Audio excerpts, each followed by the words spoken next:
Olá, meu nome é Daniela, sou professora de epidemiologia e hoje nós vamos trabalhar com a tutoria online, uma revisão das 3 unidades da primeira prova.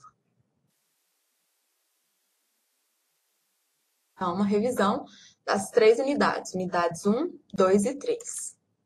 Na primeira unidade, nós conversamos sobre o conceito de epidemiologia. Então, epidemiologia vem de ep sobre, demos população e logos estudo. Então, é a ciência daquilo que ocorre sobre uma determinada população. E por que é importante a gente estudar aquilo que ocorre sobre a população? Para a gente traçar estratégias de prevenção e erradicação dos agravos à saúde. O enfoque epidemiológico, ele considera a tríade tempo, lugar e pessoa. Então, tempo, onde o caso ocorreu, onde esse caso estava localizado, numa cidade, no estado, a gente considera um país, e o grupo populacional. Então, a gente sabe que a epidemiologia ela é muito dinâmica. Então, uma determinada doença, um determinado agravo à saúde, não só causado por um agente infeccioso, como a gente comentou, os acidentes de trânsito, por exemplo, nós temos um panorama diferente ao longo dos anos. E isso tem que ser considerado. Nós conversamos também, dentro do histórico da epidemiologia, sobre um marco na história da epidemiologia, que foi a descoberta de John Snow. Então, ele relacionou o risco de contrair cólera em Londres com o consumo de água, com uma das fontes de abastecimento de água. E uma vez que ele detectou isso, a gente consegue erradicar a doença nessa região, a gente consegue minimizar tanto o número de casos quanto o número de óbitos.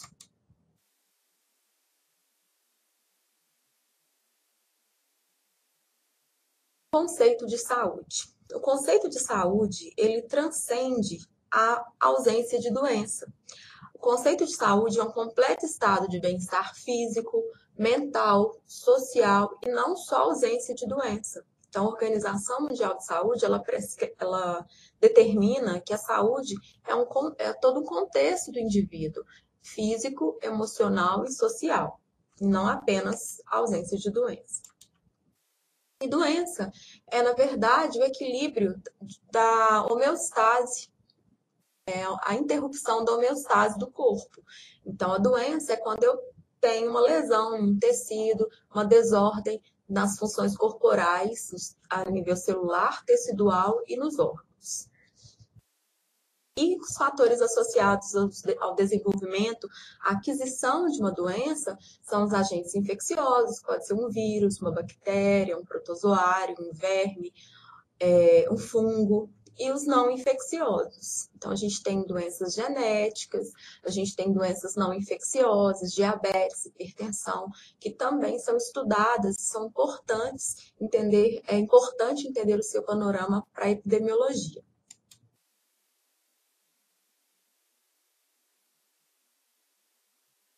Então, dentro deste contexto das doenças, nós estudamos as doenças causadas por patógenos, por um agente etiológico, um agente causador. São doenças causadas por vírus, bactérias, protozoários, eumintos e fungos. Como exemplo, nós podemos citar o HIV, a sífilis, a malária, as leishmanioses, a dengue, a febre amarela. Como doenças não infecciosas, nós podemos citar a depressão, os homicídios, os acidentes de trânsito, a hipertensão, diabetes. Então, são aquelas doenças onde eu não tenho um agente infeccioso proporcionando essa alteração, essa doença. A classificação das doenças também é importante. Então, nós temos a imunogenicidade, que é a capacidade de um patógeno induzir imunidade, patogenicidade, que é a capacidade de um determinado patógeno produzir sintomas, e o exemplo que a gente comentou foi sobre a doença de Chagas, que é uma doença parasitária causada pelo protozoário Trypanosoma cruzi, e é uma doença onde a gente tem um quadro clínico muito variado. O indivíduo ele pode ter o chagoma de inoculação, sinal de romanha, que é um inchaço no olho, chagoma de inoculação, que é uma lesão no local da picada. Esse indivíduo pode ter problema cardíaco, ele pode ter problemas no sistema nervoso e no sistema digestório, que são os megas, uma inflamação muito pronunciada. Infectividade é a capacidade de um micro-organismo penetrar e se desenvolver naquele hospedeiro. Então, eu tenho doenças que têm uma alta infectividade e doenças que têm baixa infectividade. E o exemplo que eu trouxe foi a influenza. A maior parte dos indivíduos são suscetíveis, são vulneráveis à infecção pelo vírus influenza. Já a tuberculose, apenas os indivíduos imunossuprimidos vão adquirir a doença. Então, é uma doença que tem mais baixa infectividade. Apenas 5% dos pacientes que têm contato com a bactéria vão desenvolver doença clínica. Virulência, que é a capacidade de um determinado micro-organismo proporcionar um quadro muito grave naquele hospedeiro. Então, como exemplo, a gente tem a febre amarela, que pode causar quadros muito graves e muito fatais.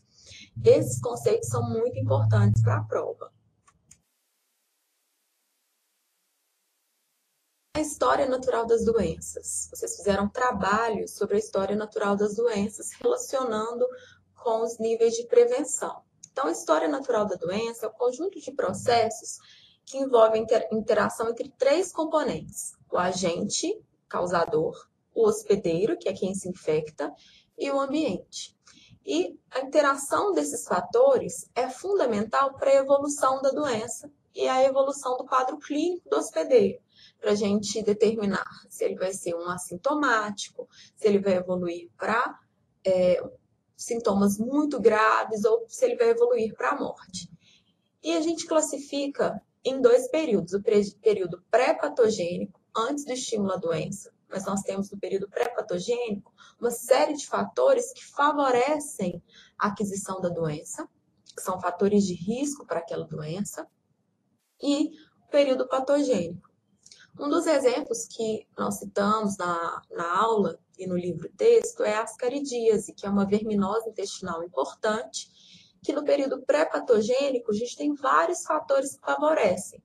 As crianças são mais acometidas, a alimentação é fundamental. Então, se eu não tenho higiene dos alimentos, eu posso ingerir o ovo do Ascaris lumbricoides. Se eu não tenho saneamento básico, se eu não tenho água tratada, então eu tenho a infraestrutura em saúde como fundamental na aquisição, como fatores fundamentais na aquisição da doença. Então, se é um indivíduo que não tem saneamento básico, não tem água tratada, esses fatores somados, eles favorecem a infecção. E como exemplo, eu trouxe aqui para vocês a história natural da sífilis. Então, quem são os indivíduos mais vulneráveis? As gestantes, em função do comprometimento do parasito, da bactéria no feto, e os jovens que têm uma vida sexual ativa. Então, esse público é um público de risco. Os programas, as estratégias de controle, elas têm que ser voltadas para aqueles indivíduos que são mais acometidos. Então, com base na história natural das doenças, eu consigo traçar as estratégias de prevenção e de controle com um agravo à saúde. Não apenas uma doença, qualquer agravo à saúde. Então, o agente etiológico, como vocês podem observar na figura, é o treponema pálido.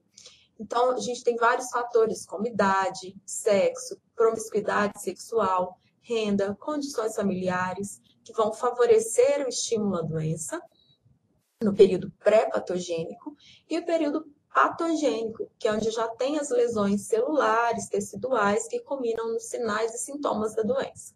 No período pré-patogênico, a gente tem o horizonte clínico, que começa na fase aguda ou inicial, até a fase crônica.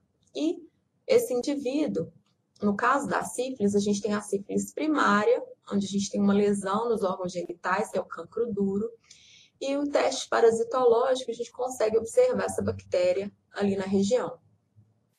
Se a doença não for detectada e tratada, a gente evolui para a sífilis secundária, que tem como sintomas a febre e o exantema, que são lesões na pele desse indivíduo. E muitas vezes, como ela ocorre muito tempo depois, ele não relaciona com uma DST, porque ele tem um sintoma de pele. E nessa fase, o teste mais adequado é a sorologia, porque eu já tenho resposta de anticorpo nesse indivíduo. Se a doença não for detectada e tratada, ele evolui para uma fase de latência, onde essa bactéria fica incubada no organismo desse paciente e, anos depois, evolui para um quadro gravíssimo de sífilis terciária, onde esse indivíduo tem lesões de pele, no osso, lesões do sistema nervoso, a sífilis cardiovascular, comprometimento cardíaco. E esse indivíduo ele pode evoluir para um quadro de incapacidade e, inclusive, de óbito. Então, essa é a história natural da sífilis. E conhecendo a história natural da doença, a gente consegue traçar estratégias de prevenção e controle, que foi o que vocês fizeram no trabalho. A história natural das doenças, como a gente acabou de comentar, ela é importante para a gente traçar estratégias de prevenção, que são os níveis de atenção à saúde: nível primário, secundário e terciário. A prevenção primária, ela inclui promoção à saúde e proteção específica. Muita gente colocou errado na atividade, na situação problema. A promoção à saúde não é relacionada a nenhuma doença. Então, o que é promoção à saúde? Ações destinadas a manter o bem-estar sem visar nenhuma doença. Então, o que a gente inclui na promoção à saúde para qualquer agravo à saúde? Moradia de qualidade, educação, lazer, empregos e salários dignos, alimentação saudável, saneamento básico, água tratada, educação e saúde. Então, componentes que vão melhorar a qualidade de vida do indivíduo. O indivíduo que se alimenta bem, ele é mais protegido, ele tem um sistema imunológico mais apto a responder às infecções, ele está mais forte. A proteção específica dentro do nível primário já é uma medida específica contra uma determinada doença. Então, eu vou proteger contra uma determinada doença no nível inicial. Então, o nível de atenção primário, ele envolve o período pré-patogênico, antes da aquisição da doença. Então, eu tenho a vacinação, higiene pessoal e doméstica, como vocês podem observar nessa figura, uma criança escovando os dentes para evitar cáries. Então, são medidas preventivas, medidas de proteção antes da doença estar instalada naquele indivíduo. Saúde ocupacional, aconselhamento genético, controle de vetores, de reservatórios de doenças, uso de preservativos, uso de seringa descartável. Então, todas essas medidas no nível pré-patogênico, antes da aquisição da doença. A prevenção secundária, ela se subdivide em diagnóstico precoce e tratamento oportuno e limitação da incapacidade. O diagnóstico precoce e tratamento oportuno consiste em detectar a doença e tratar o mais rápido possível, para evitar as sequelas e as complicações daquela doença. Então, como exemplos, nós temos os inquéritos para descoberta de casos na população, exames periódicos para uma detecção precoce de casos, isolamento de um indivíduo infectado para evitar a propagação da doença, o próprio tratamento que vai evitar a progressão dessa doença. Então, esse é o nível secundário, nível de atenção secundário. A limitação da incapacidade, a gente identifica a doença, limita a extensão de todas as lesões, de todo o dano a nível tecidual, a nível de sistema, e retrata as complicações. Então, a limitação da incapacidade, ela consiste em evitar as complicações da doença, evitar sequelas graves, e para isso eu preciso de um acesso facilitado a serviços de saúde, se necessário, tratamento cirúrgico, tratamento médico, hospitalização. Então, esse indivíduo tem que ter acesso a facilidades médicas para minimizar aí a incapacidade e reduzir o risco de transmissão da doença também. E a prevenção terciária, o último nível de prevenção, é a reabilitação. Então, neste momento, o indivíduo já ficou com sequelas da doença. Um dos exemplos que nós discutimos nas videoaulas foi a toxoplasmose, que é uma doença que causa cegueira parcial ou total. Então, o que eu faço com esse indivíduo que ficou cego em função da doença? Infelizmente, ela foi detectada e tratada muito tardiamente. E esse indivíduo já ficou com sequela. Então, a prevenção terciária é a reabilitação desse indivíduo. Então, a reabilitação é desenvolver o potencial residual do organismo depois de já ter sido afetado por uma doença. Então, é um trabalho multidisciplinar para promover um suporte físico, mental e social para esse indivíduo sequelado. E o mais importante é reintegrar esse indivíduo na sociedade, na família, no trabalho, impedindo uma incapacidade total desse paciente. Então, por exemplo, no caso da toxoplasmose, se é um indivíduo que ficou cego, eu tenho que, por exemplo, fornecer emprego para esse indivíduo, para inseri-lo na sociedade novamente. Então, como exemplos, eu tenho a fisioterapia, terapia ocupacional, redução da dependência familiar, reduzir a dependência social, melhorar a qualidade de vida desse paciente que tem sequela e emprego para o reabilitado. E dependendo da doença ou agrava a saúde, se é um acidente, uma prótese para esse indivíduo sequelado. E, finalmente, os indicadores epidemiológicos. Os indicadores epidemiológicos são ferramentas fundamentais para nós entendermos o panorama das doenças na população, de um agravo à saúde na população. Então, como exemplo, a gente pode citar os acidentes de trânsito. Ao longo dos anos, a gente tem uma variação no número de acidentes de trânsito. E a cada ano, a cada momento, a gente observa novas leis, a gente observa as penalidades, as multas mais altas, justamente para evitar os acidentes. E, em contrapartida, a gente também precisa de melhorar as estradas, conscientizar os motoristas a não beber, a não dirigir alcoolizado. Então, tem uma série de estratégias para evitar diminuir o número de casos. Mas, para diminuir, eu tenho que entender o panorama da doença ao longo dos anos. E, assim, eu consigo traçar estratégias de controle e de prevenção. Os indicadores epidemiológicos que nós estudamos são os indicadores de morbidade e de mortalidade. Na morbidade, nós estudamos as medidas de prevalência e de incidência, e mortalidade, taxa de mortalidade e de letalidade. Então, nas medidas de morbidade, nós temos a incidência, que é o número de casos novos daquela doença, daquele agravo à saúde, dividido pela população total, multiplicado por um múltiplo de 10, e a prevalência é o número de casos dividido pela população total, multiplicado por um número múltiplo de 10. E assim, eu tenho uma medida que vai expressar quão afetada a população está por uma determinada doença. Isso é importante para traçarmos e avaliarmos as estratégias de prevenção, as estratégias de controle.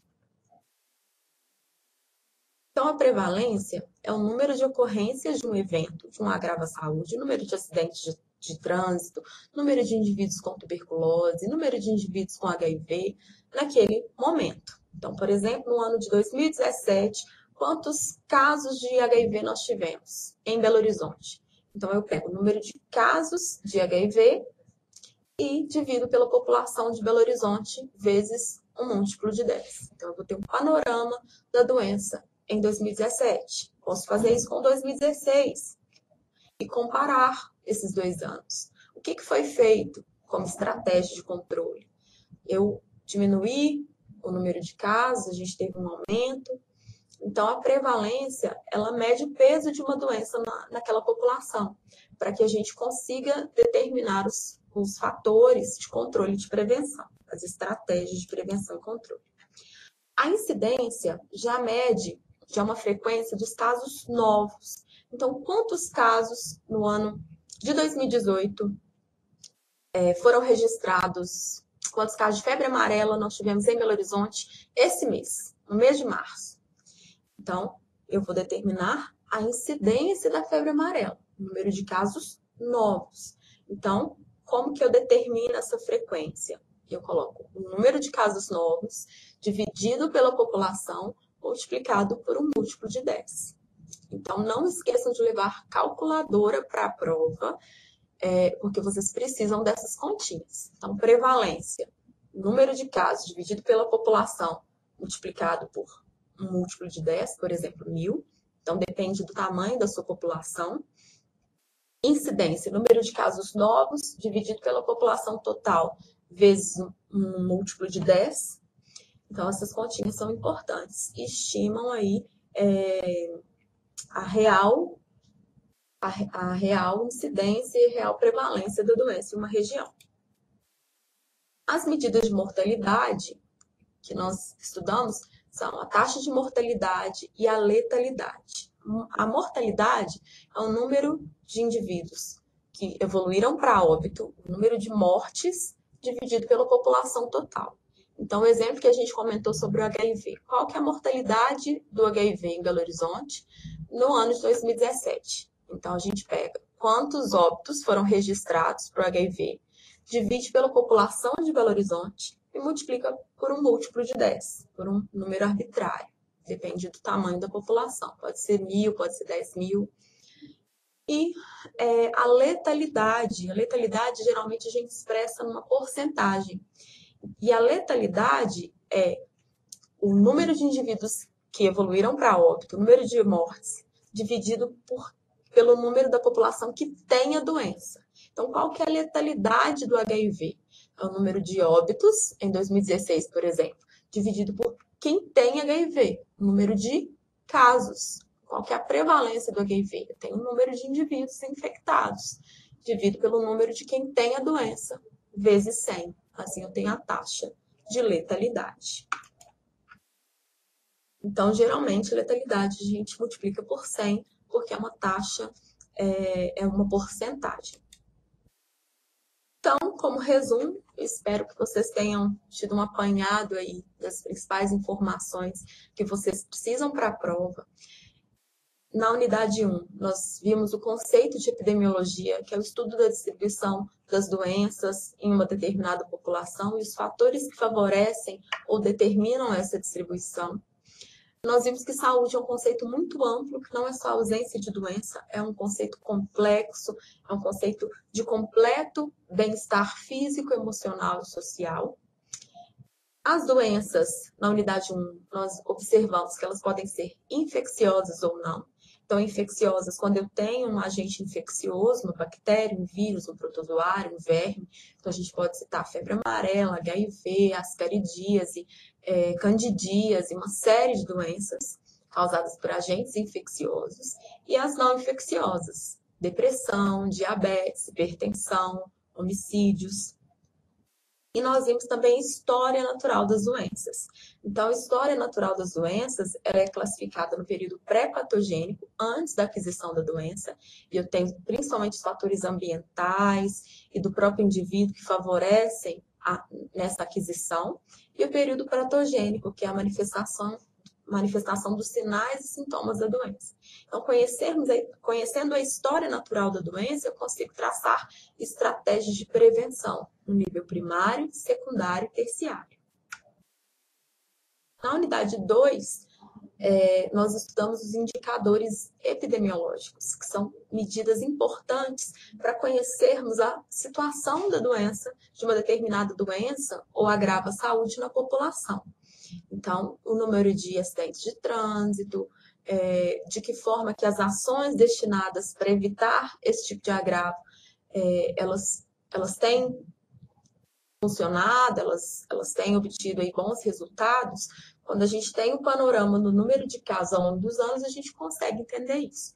Então, a gente tem as medidas de morbidade, prevalência e incidência. Então, prevalência, número de casos dividido pela população total, multiplicado por um múltiplo de 10. Incidência, número de casos novos daquele agravo, dividido pela população, multiplicado por um múltiplo de 10. A mortalidade, nós vimos a taxa de mortalidade, que é o número de mortes dividido pela população total, multiplicado por um múltiplo de 10. E a letalidade, que geralmente é uma porcentagem, e a gente tem o número de mortes dividido por quem tem aquela doença, multiplicado por 100. E, finalmente, na unidade 3, baseado na história natural das doenças, do módulo 3 da unidade 1, nós estudamos os níveis de prevenção primário, secundário e terciário. Na prevenção primária, a gente tem a promoção à saúde e a proteção específica. Na prevenção secundária, nós estudamos o diagnóstico e tratamento oportuno, diagnóstico precoce e tratamento oportuno e a limitação da incapacidade. E a prevenção terciária é a reabilitação do indivíduo. Então, é promover estratégias para inserir novamente esse indivíduo na sociedade. Para fixar o conteúdo, faça as atividades das unidades, estude pelos livros da biblioteca, tire as suas dúvidas pelo fórum, nós temos o feriado da Semana Santa, aproveita para tirar a dúvida e nós desejamos a vocês uma excelente prova. Não esqueçam de levar a calculadora, não esqueçam dessas continhas de prevalência, incidência, mortalidade e letalidade, que são também importantes para a prova. Essa é a nossa bibliografia, você pode consultar esses livros na biblioteca de vocês. Bons estudos e até mais. Qualquer dúvida, enviem mensagem no fórum.